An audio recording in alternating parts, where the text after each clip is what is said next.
ಓಂಕಾರ ಮಠದ ಸಾಧ್ವಿ ವೃದ್ಧೆ ಜಯಮ್ಮ ಮೃತಪಟ್ಟಿದ್ದನ್ನ ತಿಳಿದ ಸಂಬಂಧಿಕರ ಆಕ್ರಂದನ.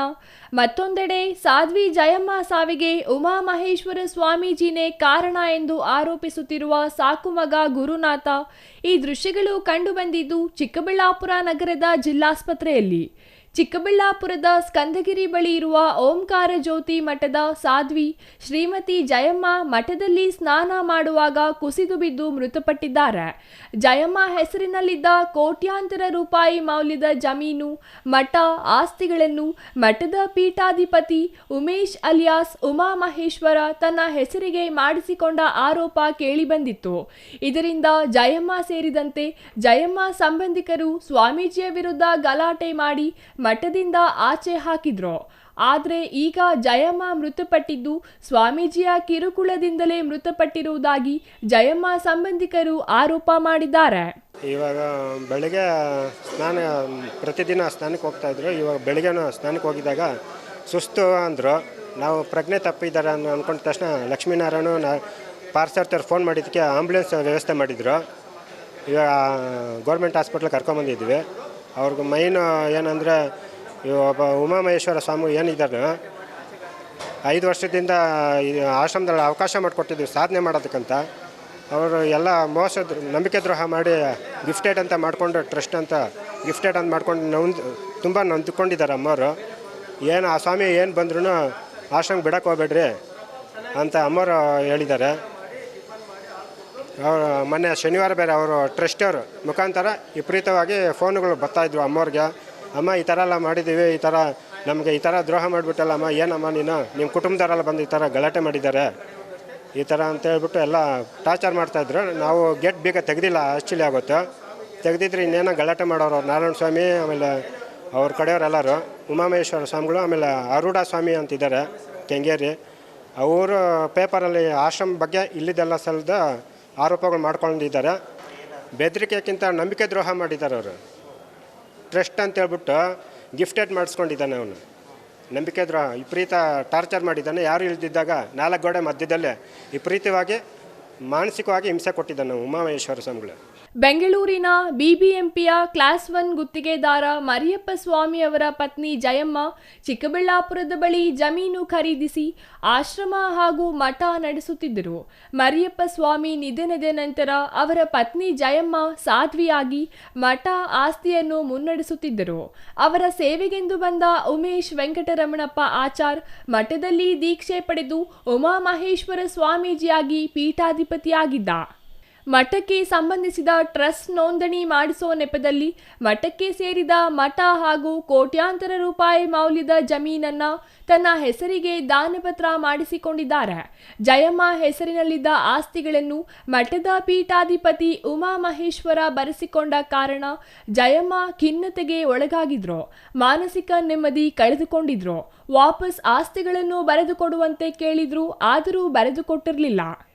ಕಾಲ್ಸ್ ಮಾಡ್ತಾ ಇದ್ದಾಗ ನಾವೆಲ್ಲ ಫೋನ್ ಮಾಡ್ತಾ ಇದ್ದಾಗ ಬ್ಲ್ಯಾಕ್ ಲಿಸ್ಟ್ಗೆ ಹಾಕೋದು ಆ ಸ್ವಾಮಿ ಉಮಾಮಹೇಶ್ವರರು ಅವ್ರ ಕುಟುಂಬದವ್ರು ಯಾರೇ ಮಾಡಲಿ ಬ್ಲ್ಯಾಕ್ ಲಿಸ್ಟ್ಗೆ ಹಾಕೋದು ಅದೆಲ್ಲ ಮಾಡ್ತಾಯಿದ್ದ. ನಾವೇನು ಮಾತಾಡಿದ್ವಿ ಅದೆಲ್ಲ ಅವ್ರ ಟ್ರಸ್ಟವ್ರಿಗೆ ವಾಟ್ಸಪ್ ಮುಖಾಂತರ ಏನೋ ಕಳಿಸಿ ನಮಗೂ ಬೆದರಿಕೆ ಹಾಕಿದ್ದಾನೆ ತುಂಬ ಸರಿ. ನಾವು ಏನೋ ಆ ಥರ ಗೊತ್ತಾಗ್ತಾ ಇದ್ದಂಗೆ ಬಂದು ಕೇಳೋಕ್ಕೆ ಹೋಗಿದ್ದಕ್ಕೆ ನಾವು ನಮ್ಮೆಲ್ಲ ಸರಿ 2-3 ಸರಿನೂ ಇದು ಏನು ರೆಸ್ಪಾನ್ಸ್ ಕೊಟ್ಟಿಲ್ಲ ಸ್ವಾಮಿ.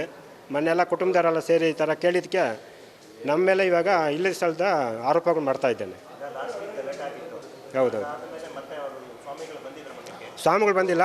ಅವರು ಟ್ರಸ್ಟವ್ರು ಬಂದಿದ್ರು ಆಶ್ರಮ ಮಾತ್ರ. ನಾರಾಯಣ ಸ್ವಾಮಿ, ಶ್ರೀನಿವಾಸ, ಆಮೇಲೆ ಧನುಷ್ ಅನ್ನೋರು 2-3 ಬಂದಿದ್ರು. 4 ಜನ ಬಂದಿದ್ರು. ಒಟ್ಟು ಗೇಟ್ ಬೇಗ ತೆಗೀಪ ಅಂದರು. ನಾನು ತೆಗೆಯೋದಿಲ್ಲ ಸರ್, ಈ ಥರ ನಂಬಿಕೆ ದ್ರೋಹ ಮಾಡಿದ್ರೆ ನೀವೆಲ್ಲರೂ, ನಾವು ಯಾವುದೇ ಕಾರಣಕ್ಕೂ ತೆಗಿಯೋಂಗಿಲ್ಲ ಅಂತ ಹೇಳಿದ್ದೀವಿ. ಅಮ್ಮವ್ರ ಮುಖಾಂತರ ಫೋನ್ ಮಾಡಿ ಹೇಳಿದ್ವಿ, ಯಾವುದೇ ಕಾರಣಕ್ಕೂ ನೀವೆಲ್ಲ ಆಶ್ರಮದ ಒಳಗಡೆ ಎಂಟ್ರಿ ಕೊಡಬಾರ್ದು, ಎಲ್ಲ ನಂಬಿಕೆ ದ್ರೋಹ ಮಾಡಿದ್ರ ಅಂತ ಅಮ್ಮವ್ರು ಹೇಳಿದ್ದಾರೆ ಅವ್ರಿಗೆಲ್ಲ. ಆಮೇಲೆ ಏನಾಗಿಲ್ಲ ಸರ್, ಇವಾಗ ಚೆನ್ನಾಗಿದ್ರು. ಇದಕ್ಕಿಂತ ಸ್ನಾನ ಮಾಡ್ಕೊಂಡು ಪ್ರಜ್ಞೆ ಬಿದ್ದೋಗಿದ್ದಾರೆ. ನಾವು ತಕ್ಷಣ ಪಾರ್ಸರ್ತಿ ಅವ್ರಿಗೆಲ್ಲ ಫೋನ್ ಮಾಡಿದ್ದಕ್ಕೆ ಆಂಬುಲೆನ್ಸ್ ರೆಡಿ ಮಾಡಿ ವ್ಯವಸ್ಥೆ ಮಾಡಿದ್ದಾರೆ. ಉಮಾಮಹೇಶ್ವರ ಜಯಮ್ಮಗೆ ಕರೆ ಮಾಡಿ ಬ್ಲ್ಯಾಕ್ ಮೇಲ್ ಮಾಡ್ತಿದ್ದ.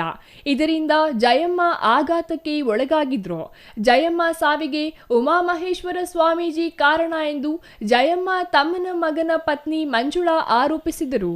ಹೋದ್ವಾರ ಎಲ್ಲ ಗಲಾಟೆ ಆಗಿತ್ತು, ಅದೇ ಒಂದು ಯೋಚನೆ ಮಾಡಿ ಮಾಡಿ ಹಿಂಗೆ ಮೋಸ ಹೋಗ್ಬಿಟ್ಟೆ ನಾನು ಅಂತ ಅದೇ ಯೋಚನೆಯಲ್ಲೇ ಹೋಗ್ಬಿಡ್ತು. ಫೋನ್ ಮಾಡಿ ದಿನ ಹಿಂಸೆ, ವಿಡಿಯೋ ಏನೇನೋ ಹಾಕಿ ಹಾಕಿ ಎಲ್ಲ ಇದು ಮಾಡಿದ, ಅದನ್ನೆಲ್ಲ ನೋಡಿ ನೋಡಿ ನೋಡಿ ಅವರು ಸ್ವಾಮಿಗಳು ಅದೇನೋ ಮಾತಾಡಿರೋದು ಅದು ಇದು ಏನೇನೋ ಹಾಕಿ ಹಾಕಿ ಹಾಕಿ ಅದನ್ನೆಲ್ಲ ನೋಡಿ ನೋಡಿ ಮಾನಸಿಕವಾಗಿ ಆಘಾತ ಆಗಿ ಹಿಂಗಾಗೋಯ್ತು. ಅವರು ಟ್ರಸ್ಟ್ ಅಂತ ಹೇಳ್ಬಿಟ್ಟು ಅಮ್ಮ ಹೆಸ್ರಿಗೆ ಮಾಡಲ್ಲ, ಅವರೇ ಎಲ್ಲ ಅಮ್ಮ ಹೆಸರಲ್ಲಿ ಇರೋದನ್ನ ಗಿಫ್ಟು ದಾನ ಪತ್ರ ಅಂತ ಮಾಡ್ಕೊಂಬಿಟ್ಟಿದ್ರು. ಅದೇ ಯೋಚನೆ ಮಾಡಿ ಮಾಡಿ ನನ್ನ ಹೆಸ್ರಿಗೆ ಬರಂಗೆ ಮಾಡಬೇಕು ಅಂತ ಹೇಳ್ಬಿಟ್ಟು ಅದೇ ಮನಸ್ಸಲ್ಲಿ ಇತ್ತು ಅವ್ರಿಗೆ. ನನ್ನ ಹೆಸ್ರಿಗೆ ಬರಂಗೆ ಮಾಡಿಕೊಟ್ಬಿಡಪ್ಪ ಅಂತೆಲ್ಲ ನೆನ್ನೆ ಎಲ್ಲ ಹೇಳಿದ್ರು ಲಾಯರ್ ಹತ್ರ. ಸರಿಯಪ್ಪ ನೋಡೋಣ ಎಲ್ಲ ಹೋಗೋಣಮ್ಮ ಅಂತೆಲ್ಲ ಹೇಳಿದರು. ಅಷ್ಟರಲ್ಲಿ ಹಿಂಗಾಗೋಯ್ತು. ಸ್ವಾಮಿದೇ ಒಂದು ಅವ್ರದ್ದೇ ಯೋಚನೆ, ಅವರೇ ಮಾನಸಿಕವಾಗಿ ಆಘಾತ ಆಗಂಗೆ ಮಾಡಿ ಹಿಂಗೆಲ್ಲ ಇದು ಮಾಡಿಬಿಟ್ರು. ಅವರು ಉಮಾಮಹೇಶ್ವರ ಸ್ವಾಮಿಗಳು ಅವ್ರ ಹೆಸ್ರಿಗೆ ಮಾಡ್ಕೊಂಬಿಟ್ಟಿದ್ದಾರೆ ಜಮೀನ.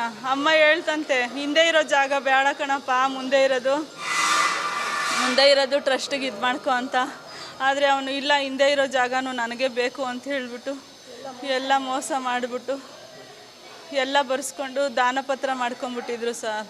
ಆಮೇಲೆ ನಮಗೆ ಗೊತ್ತಾಗಿ ನಾವು ಎಲ್ಲ ಇದು ಮಾಡೋಣ, ಅಮ್ಮ ಹೆಸ್ರಿಗೆ ಮಾಡಿಕೊಟ್ಬಿಡೋಣ ಅಂತೇಳ್ಬಿಟ್ಟು ಬಂದು 1 ತಿಂಗಳಿಂದ ನಾವು ಇಲ್ಲೇ ಇದ್ದೀವಿ. ಅಮ್ಮಂಗೆ ಹುಷಾರಿರಲಿಲ್ಲ, 12 ದಿವಸ ಜೈನ್ ಹಾಸ್ಪಿಟ್ಲಲ್ಲಿ ಅಡ್ಮಿಂಟ್ ಆಗಿತ್ತು. ಆಮೇಲೆ ಆರಾಮಾಗಿದ್ರು, ರಿಟರ್ನ್ ಕೊಡಲ್ಲ ಅಂತ ಬೇರೆ ಹೇಳಿಬಿಟ್ರಲ್ಲ, ಅದನ್ನ ಒಂದು ಸ್ವಲ್ಪ ಜಾಸ್ತಿ ಯೋಚನೆ ಮಾಡಿಬಿಟ್ಟೈತೆ. ಇದು ಸತ್ಯಕ್ಕೆ ದೂರವಾದ ಮಾತು. ಸ್ವಾಮೀಜಿಯವರು ಆಸ್ಪತ್ರೆಯಲ್ಲಿ ಚಿಕಿತ್ಸೆ ಪಡೆಯುತ್ತಿದ್ದಾರೆ.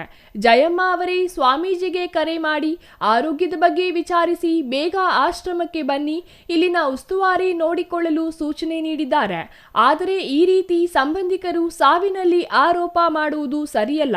ಮರಿಯಪ್ಪ ಸ್ವಾಮಿ ಹಾಗೂ ಜಯಮ್ಮ ಆಸೆಯಂತೆ ಅನ್ನದಾನ, ಬಡವರಿಗೆ ವಿದ್ಯಾದಾನ, ವೃದ್ಧಾಶ್ರಮವನ್ನು ನಡೆಸಬೇಕೆಂದು ವ್ಯಕ್ತಪಡಿಸಿದ್ದಾರೆ.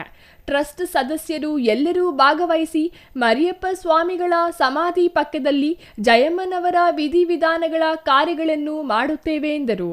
ಇದು ಸತ್ಯಕ್ಕೆ ದೂರವಾದ ಮಾತು, ಸುಳ್ಳು, ಇದು ಶುದ್ಧ ಸುಳ್ಳು. ಸ್ವಾಮೀಜಿಯವ್ರ ಮೇಲೆ ಇತ್ತೀಚೆಗೆ ಅಲ್ಲಿ ಗುಂಪು ಕಟ್ಕೊಂಡು ಬಂದು ಅಲ್ಲೇ ಮಾಡಿ ಅವರಿಗೆ ಏಟಾಗಿ ಅವ್ರ ಹಾಸ್ಪಿಟ್ಲಲ್ಲಿ ಬೆಡ್ ರಿಡನ್ನು ಮತ್ತು ಚಿಕಿತ್ಸೆಯಲ್ಲಿದ್ದಾರೆ 12 ದಿವಸದಿಂದ.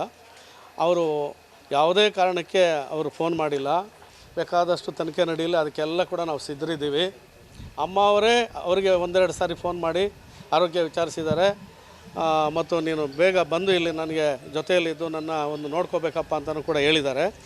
ಆದರೆ ಬಲವಂತವಾಗಿ ಅವರನ್ನು ತೊಂದರೆ ಕೊಟ್ಟು ಈ ರೀತಿ ಆರೋಪ ಮಾಡೋದು ಸರಿಯಲ್ಲ. ಇದು ಸತ್ಯಕ್ಕೆ ದೂರವಾದ್ದು. ಅಮ್ಮ ಅವರು ಮತ್ತು ಮರಿಯಪ್ಪ ಸ್ವಾಮಿಯವರ ಆಸೆಯಂತೆ ಅಲ್ಲಿ ಒಂದು ಸತ್ಕಾರ್ಯಗಳು, ಅನ್ನದಾನ ಮತ್ತು ಬಡವರಿಗೆ ವಿದ್ಯಾದಾನ, ವೃದ್ಧಾಶ್ರಮ ಆ ಥರದ್ದೆಲ್ಲ ಮಾಡಬೇಕು ಅಂತ ಅವರ ಆಶಯ ವ್ಯಕ್ತಪಡಿಸಿದ್ರಿಂದ ನಮ್ಮಲ್ಲಿ ಯಾರೂ ಕೂಡ ಆ ಒಂದು ಆಸ್ತಿಗಾಗಲಿ ಆ ಒಂದು ಮಠಕ್ಕಾಗಲಿ ಆಸೆಪಟ್ಟು ಹೋಗಿರೋಲ್ಲ. ಧರ್ಮ ಕಾರ್ಯ ನಡೀಲಿ ಅಂತ ಹೋಗಿರೋಂಥವರೇ ವಿನಃ ಶುದ್ಧ ಸುಳ್ಳು.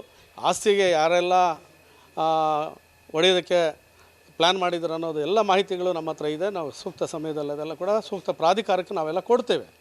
ಒಟ್ಟಿನಲ್ಲಿ ಓಂಕಾರ ಜ್ಯೋತಿ ಮಠ ಹಾಗೂ ಮಠದ ಆಸ್ತಿ ಹಲವು ವಿವಾದಕ್ಕೆ ಕಾರಣವಾಗಿತ್ತು. ಈಗ ಮಠವು ಮುಂದೆ ಯಾರ ಪಾಲಾಗಲಿದೆ ಎಂಬುದನ್ನು ಕಾದು ನೋಡಬೇಕಿದೆ. Thoudanahalli Ramesh, CTV news, Chikkaballapur.